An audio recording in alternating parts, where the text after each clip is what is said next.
அரசியல் கற்றுக்கிறேன் madam.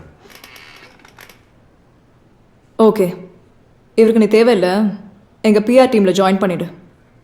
Sorry madam, நான் என் பாண்டியனையா விட்டு எங்கேயும் வர மாட்டேன். Thank you so much. It's been a pleasure meeting you. தலைவரே, உங்களை காண நேர்ந்தது எத்தனை ஜென்ம புண்ணியமோ!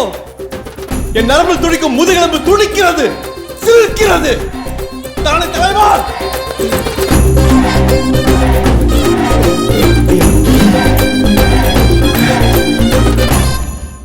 I don't like him. என் பொன்மொழிகளை எனக்கே சொல்லிட்டு போறான். எங்கேயோ பெருசா உறுத்துதே. என் 40 வருஷ பொது வாழ்க்கையில் இது ஒரு மார்க்கமான ஜந்துவா இருக்கு. எதுக்கும் இவனை ரெட் லிஸ்ட்லயே வை. அடுத்த ஆளை கூப்பிடு.